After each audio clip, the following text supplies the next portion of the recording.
Serangan Israel terhadap warga Palestina semakin brutal. Ibu hamil dan orang yang membutuhkan penanganan medis bahkan menjadi target penembak-penembak jitu Zionis. Mengapa kejahatan Zionis dibiarkan? Kita akan cari tahu lebih banyak tentang kejadian ini bersama Fikri Rofiul Haq yang berada di selatan Gaza. Assalamualaikum Fikri. Waalaikumsalam.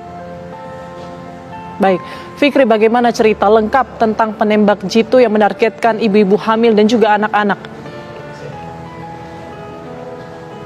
Ya, jadi serangan ini masih terus berlanjut di seluruh jalur Gaza pada umumnya. Namun saat ini memang mereka memfokuskan di jalur Gaza Utara dan juga jalur Gaza Selatan. Di jalur Gaza Utara ini benar-benar sudah sangat-sangat parah ya. Sebelum kami evakuasi pun memang para tank-tank sudah masuk dan selama gencatan senjata mereka tarik mundur, dan setelah gencatan senjata mereka kembali memasuki jalur Gaza Utara, sehingga jalur Gaza Utara ini mereka para medis tidak bisa leluasa untuk menggapai korban-korban luka-luka, korban meninggal.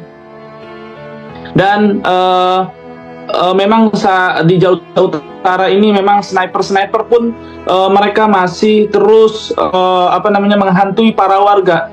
Saya membaca berita lokal bahwa halo. Ya Fikri, silahkan dilanjutkan. Kami masih mendengar Anda. Ya, saya mengikuti media lokal bahwa tim medis di sana sniper dan juga ibu-ibu hamil pun menjadi target sniper mereka di jalur Gaza Utara, karena di jalur Gaza Utara yang saya ketahui ada 2 rumah sakit kecil ya yang masih menyala, di rumah sakit Kamal Udwan dan juga rumah sakit Auda, dan 2 rumah sakit ini pun dikepung oleh pihak Zionis Israel. Bukan saja rumah sakit, tapi sekolah-sekolah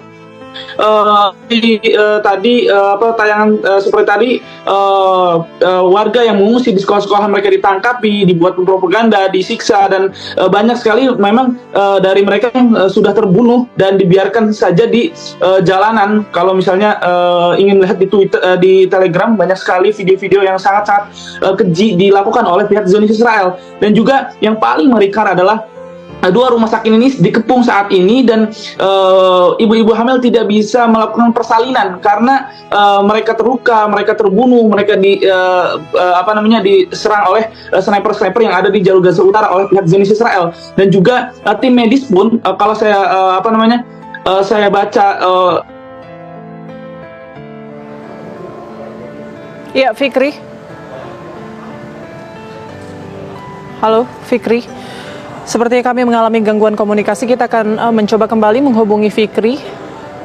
Ya pemirsa, kita lanjutkan perbincangan kami bersama dengan warga negara Indonesia yang berada di wilayah Gaza. Ada Fikri Rofiul Haq. Kita akan coba menyapa Fikri. Selamat siang.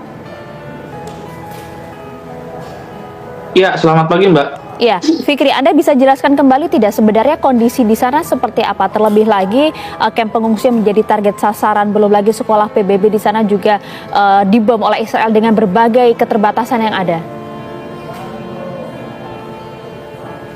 Ya, memang sekali lagi di jalur Gaza, di seluruh jalur Gaza memang menjadi target. Namun di Gaza Utara ini benar-benar sangat-sangat memprihatinkan ya, di mana warga yang mengungsi di sekolah-sekolahan PBB, sekolah pemerintah ditangkap oleh pihak Zionis Israel. Mereka dibantai, dan juga rumah sakit yang ada di jalur Gaza Utara, rumah sakit Kamal Audwan dan juga rumah sakit Auda juga menjadi target sasaran Israel.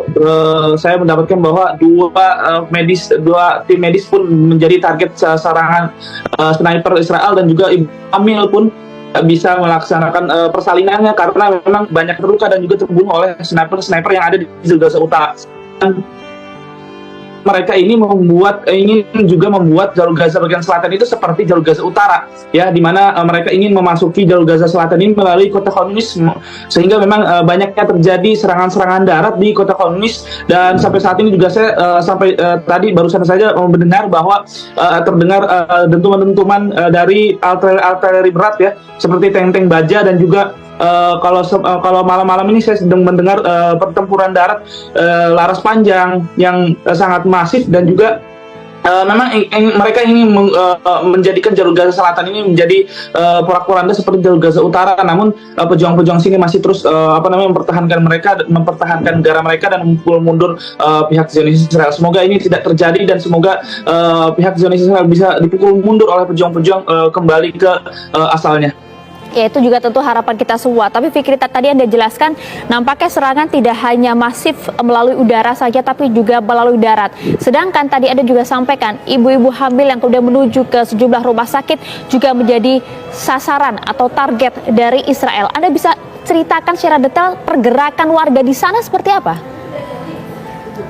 Iya, memang mereka ini di jalur Gaza Utara ya, kalau saya ikuti dari media sosial, dari media lokal, mereka ini sangat tidak bisa bergerak kemana-mana karena setiap mereka keluar rumah mereka bisa terancam nyawa. Jangan kan di luar rumah, mereka di dalam rumah pun sangat hingga di jalur Gaza Utara ini pihak Zionis Israel ini mereka menyerbu ke rumah, sekolah ke sekolah, rumah sakit ke rumah sakit, satu persatu mereka serbu, satu persatu mereka tawan, satu persatu mereka bunuh, satu persatu mereka siksa, sampai secara detail itu. Bahkan saya melihat dari media lokal pun mereka juga menghancurkan bahan pangan mereka ya. Ada truk-truk yang mengangkut truk-truk di dalamnya ada bahan pangan atau logistik lainnya, mereka bakar, mereka rusak, sehingga memang mereka bukan saja membunuh secara langsung, namun mereka juga membunuh secara perlahan. Mereka menghabiskan